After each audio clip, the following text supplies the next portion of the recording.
हाय दोस्तों आपका मेरे चैनल पर स्वागत है। आज हम दोस्तों कारक सीखेंगे। कारक किसे कहते हैं? जो हिंदी के परीक्षाओं में पूछे जाते हैं। कारक मतलब जो हिंदी के जो परीक्षा होती है उसमें कारक से संबंधित कुछ प्रश्न पूछे जाते हैं जो व्याकरण के होते हैं। तो दोस्तों महत्वपूर्ण प्रश्न है इसमें भी, पर आप समझेंगे बढ़िया से तो फिर आपको समझ में आ जाएगा। तो कारक किसे कहते हैं पहले आप ये जान लीजिए। इनका कार्य पारस्परिक संबंध प्रकट करना है। मतलब एक वाक्य है उसमें कोई संबंध प्रकट करेंगे कारक जो होते हैं। कारक से ही पद परस्पर आवश्यकतानुसार संबंध हो जाते हैं। मतलब कारक से ही जो पद मतलब शब्द होता है। पर दोस्तों पद और शब्द में अंतर है, यह भी आप जान लीजिए। परस्पर अपने आवश्यकतानुसार संबंध किए जा सकते हैं। कारक विशेषकर क्रिया के जो क्रिया होती है उसके साथ संबंध प्रकट करता है। तो चलिए हम जानते हैं कि कारक के भेद क्या हैं और उससे संबंधित कुछ उदाहरणों से समझते हैं कारक क्या हैं। तो कारक के प्रकार हिंदी व्याकरण के आधार पर कारक 8 प्रकार के होते हैं। तो कारक और कारक के चिन्ह 2 कॉलम हैं। इसमें हम समझेंगे कि पहला कारक, दूसरा कारक और तीसरे कारक मतलब 8 कारक के चिन्ह क्या क्या हैं जिससे मतलब वाक्य में संबंध प्रकट होता है। कर्ता कारक पहला हमारा है कर्ता कारक। कर्ता कारक का चिन्ह है ने। कर्ता कारक का चिन्ह है ने। उसके बाद हमारा आता है कर्म कारक। तो कर्म कारक का चिन्ह है को। तीसरा है करण कारक। करण कारक का चिन्ह है से द्वारा है। और संप्रदान कारक का चिन्ह के लिए। आप जो ये चिन्ह हैं, ये चिन्ह आप वाक्यों में देखे होंगे कि ये रहता है। अपादान कारक इसका चिन्ह है से। संबंध कारक का चिन्ह है का की के। और अधिकरण का कारक जो है उसका चिन्ह है में पे पर। और संबोधन कारक का चिन्ह है हे ओ अरे। अब दोस्तों हम जान लेते हैं कि जो कारक हैं उनको उदाहरण द्वारा समझते हैं कि इसमें कर्ता कारक क्या है और मतलब जो कारक है ये कौन सा शब्द है। तो चलिए जानते हैं। तो जैसे कर्ता कारक, यहाँ पर कर्ता कारक लिखा है तो ये एक वाक्य है राम ने पत्र लिखा और दूसरा वाक्य है मोहन पतंग उड़ाता है। दोस्तों एक और इम्पोर्टेंट बात है जिसको आप ध्यान में रखिए। कहीं कहीं जो कारक होते हैं वो जो कारक के चिन्ह हैं वो छिपे भी रहते हैं। तो राम ने पत्र लिखा। अब आप इसमें कैसे पहचानेंगे कि कर्ता कारक इसमें कहाँ है और कर्ता कारक का चिन्ह कहाँ है।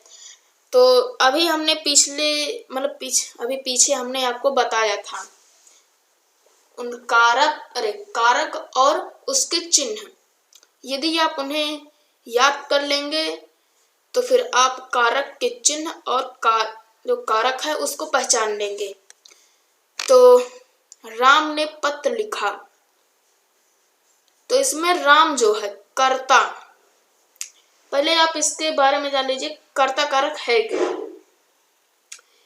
जो क्रिया होती है, क्रिया में जो मतलब जिसने कार्य कुछ किया है, क्रिया में जिसने कुछ कार्य किया है, क्रिया के करने वाला मतलब क्रिया इसमें क्या है, लिखा, तो जो क्रिया के करने वाले का बोध कराता है। मतलब जो मतलब क्रिया ये लिखा है, मतलब इससे किसने मतलब लिखा उसका बोध कराता है, उसे कर्ता कारक कहते हैं। कर्ता कारक का चिन्ह है ने। इसमें राम ने पत्र लिखा, तो ने इसमें कर्ता कारक का चिन्ह है। और इसमें दूसरे वाक्य में लिखा है मोहन पतंग उड़ाता है, पर इसमें भी लिखा है, जो कर्ता कारक है इसमें दोस्तों छिपा है, पर इसमें भी कर्ता कारक का चिन्ह है। तो राम ने पत्र लिखा। अब इसमें जो क्रिया है, क्रिया का करने वाले का बोध करा रहा है। तो राम ने इसमें मतलब पत्र लिखा है, तो पत्र किसने लिखा, राम ने लिखा, तो इसमें क्रिया के करने वाले का बोध करा रहा है ना, तो राम ने पत्र लिखा था, तो राम कर्ता कारक हुआ और इसका चिन्ह ने हुआ। अब दूसरा है मोहन पतंग उड़ाता है, तो मोहन पतंग उड़ाता है, इसमें मोहन तो कर्ता कारक हुआ, क्योंकि इसमें परिभाषा में यही है, जो क्रिया होती है, क्रिया में करने वाले, क्रिया के करने वाले का बोध कराता है कर्ता कारक में। तो इसमें क्रिया कौन कर रहा है, मोहन। मोहन पतंग उड़ा रहा है, तो मोहन कर्ता कारक हुआ। तो उड़ाता क्या है, क्रिया है, पर दोस्तों यहाँ पर जो कर्ता कारक का चिन्ह है वह छिपा हुआ है। अब दूसरा हमारा कारक आता है कर्म कारक। कर्म कारक क्या है, सबसे पहले जानेंगे। तो दोस्तों जो कर्ता कारक आपने अभी पढ़ लिया, तो कर्ता कारक के ही सहायता से हम कर्म कारक को पहचानेंगे। कर्म कारक मतलब काम, जो काम है, काम किया गया हो, कोई काम किया गया हो कर्म कारक में। तो राम गांव को गया, तो राम गांव को गया, तो राम तो कर्ता हुआ,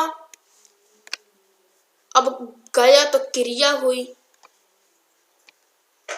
और को तो कर्म कारक का चिन्ह हुआ, अब गांव बचा, मतलब राम गांव को गया। इसमें काम तो हुआ गांव में, मतलब जो कर्ता के द्वारा कुछ भी किया जाता है, कुछ भी किया गया हो तो वही कर्म कारक कहलाएगा।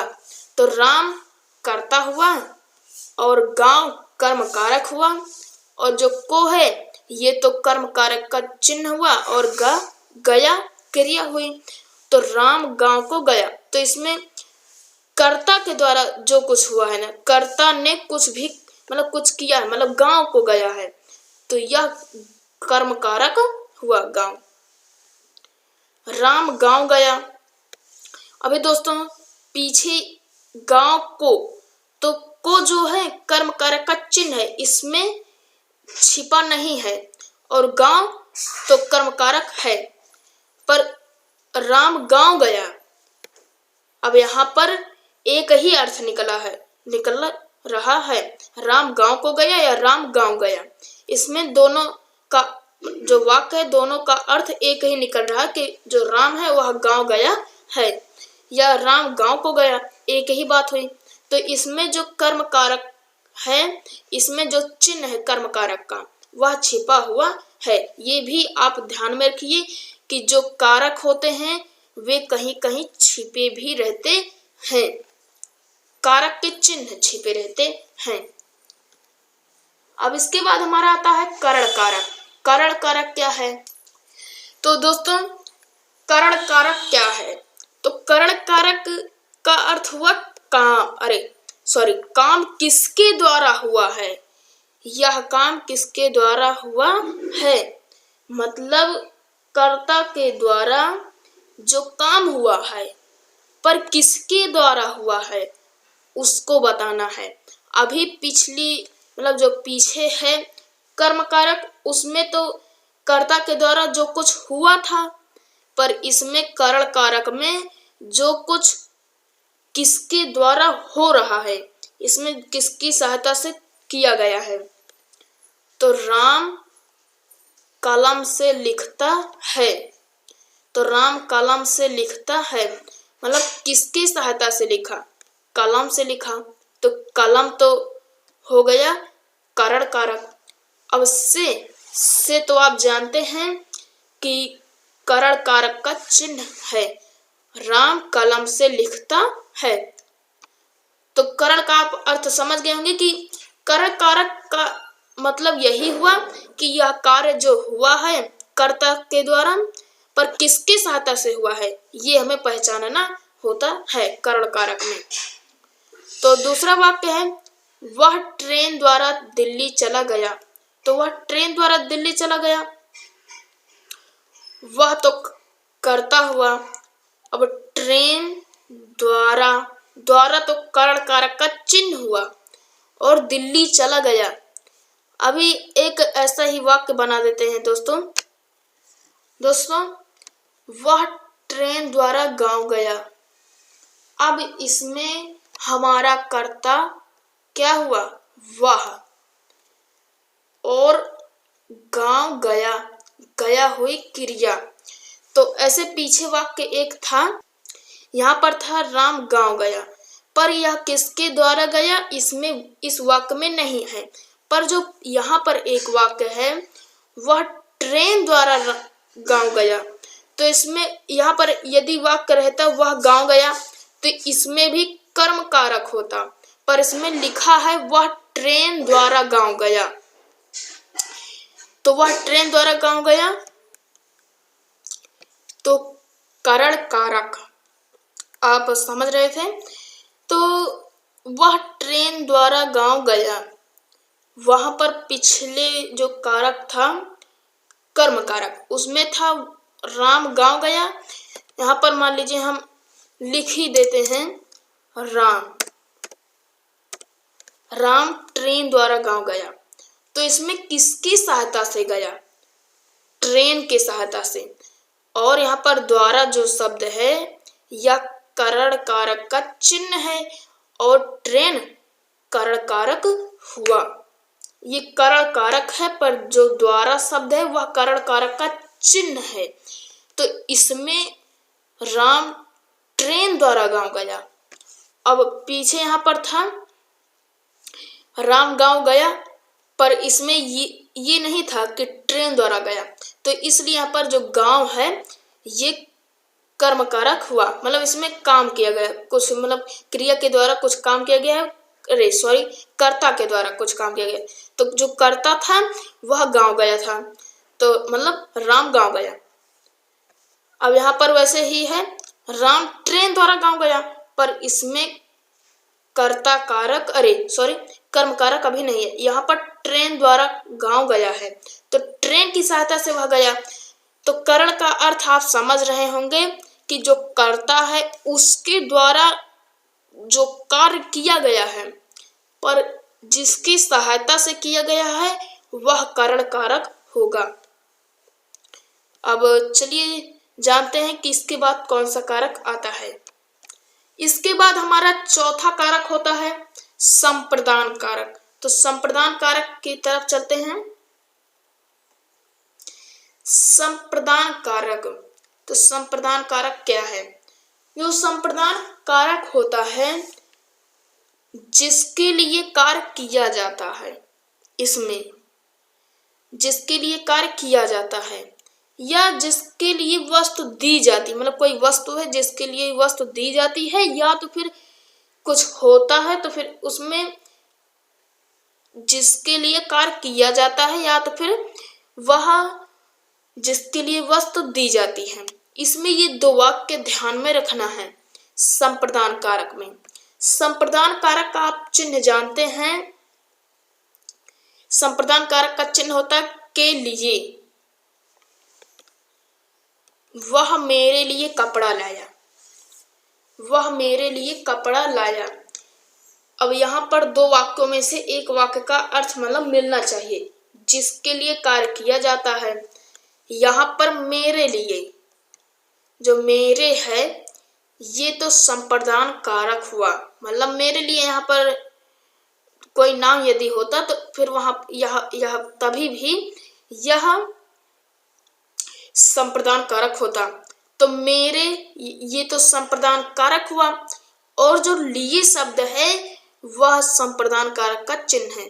तो इसकी परिभाषा में भी यही है कि जिसके लिए कार्य किया जाता है, मतलब मेरे लिए कार्य किया गया है, तो जो मेरे शब्द है यह तो संप्रदान कारक हुआ, और जो लिए है ये संप्रदान कारक का चिन्ह हो गया।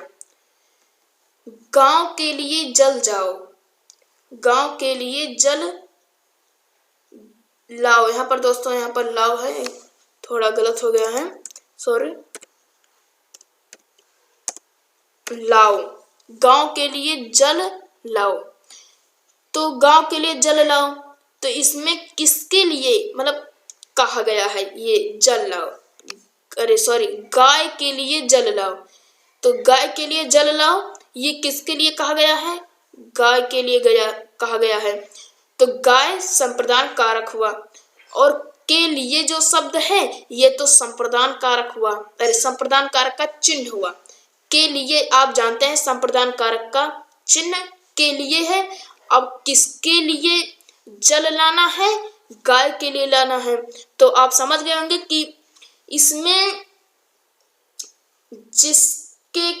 जिसके लिए कार्य हो रहा है, या जिसके लिए वस्तु दी जा रही है कोई चीज, वही संप्रदान कारक हुआ।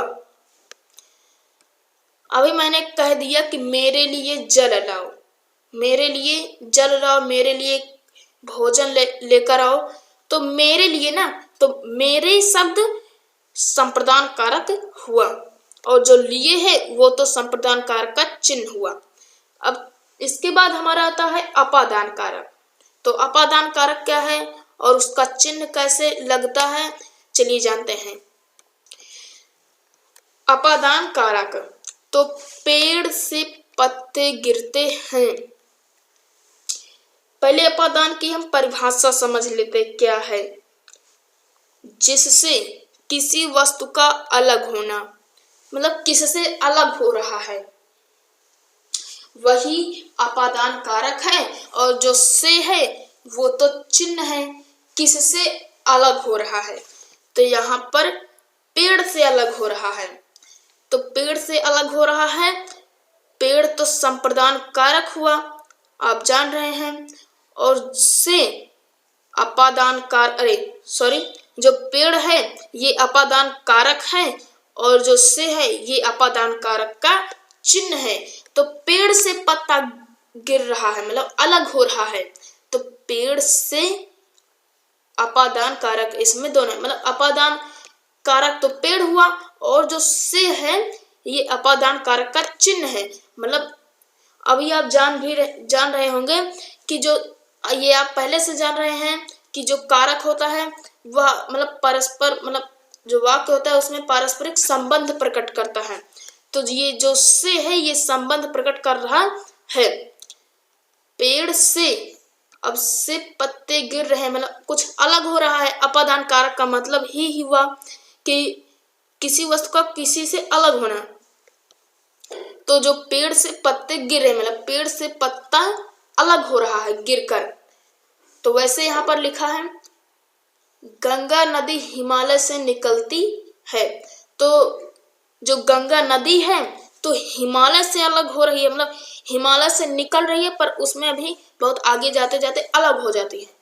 तो जो गंगा नदी है हिमालय से निकल रही है, तो से तो अपादान कारक हुआ। अब किससे अलग हो रहा है, हिमालय से, तो हिमालय अपादान कारक हुआ। अगला है हमारा संबंध कारक। तो जिसमें संबंध किसी से है, उस मतलब उन दोनों के बारे में यह एक वाक्य होता है। संबंध कारक का चिन्ह है का या की या के। जैसे संबंध कारक है, इसका पहले हम परिभाषा जान लेते हैं। इसका परिभाषा जो है ये क्या कहना चाहता है।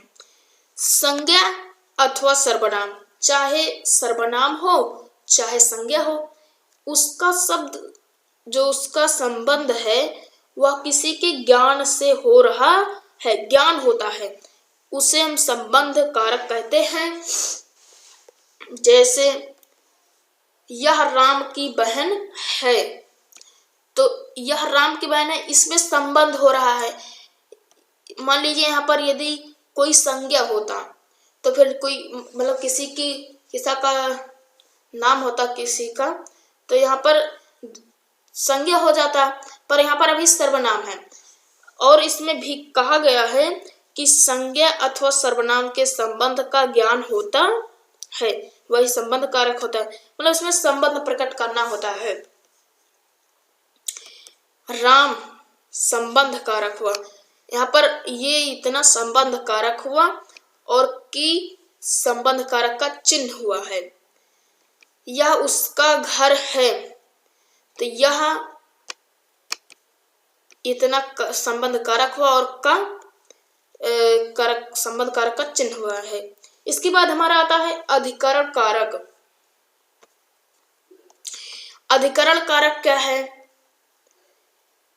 राम विद्यालय में पढ़ता है, तो इसमें हम पहले परिभाषा जानते हैं। जो क्रिया होती है, क्रिया के आधार का ज्ञान होता है, मतलब क्रिया के आधार का ज्ञान होता है, उसे हम अधिकरण कारक कहते हैं, जिसका चिन्ह है में, पर, में, पे, पर, ये 3 चिन्ह होते हैं। तो अधिकरण कारक, राम विद्यालय में पढ़ता है, तो राम विद्यालय में पढ़ता है, तो इसमें क्रिया का आधार क्या हुआ, किसमें पढ़ रहा है, विद्यालय में पढ़ रहा है, और पढ़ता क्रिया हुई, मतलब जो क्रिया है वह किसके आधार पर, मतलब क्रिया के आधार पर ज्ञान होता है, मतलब क्रिया किसके आधार पर है, विद्यालय, तो विद्यालय जो है अधिकरण कारक हुआ, और जो में है ये अधिकरण कारक का चिन्ह है। तो राम विद्यालय में पढ़ता है, पढ़ता क्रिया, विद्यालय अधिकरण कारक, और में अधिकरण कारक का चिन्ह, और राम कर्ता कारक हुआ, सब्जेक्ट इंग्लिश में जो कहते हैं हम कर्ता। तो राम विद्यालय में पढ़ता है, मतलब विद्यालय में, मतलब इसमें जो क्रिया है उसका आधार तो विद्यालय से तो ही हो रहा है, मतलब राम विद्यालय में पढ़ता है। ऐसे दूसरा वाक्य है तोता पेड़ पर बैठा है, तो तोता पेड़ पर बैठा है, जो बैठा है ये क्रिया है। अब किस पर बैठा है, पेड़ पर बैठा है, मतलब जो क्रिया है, क्रिया के आधार का ज्ञान हो रहा है।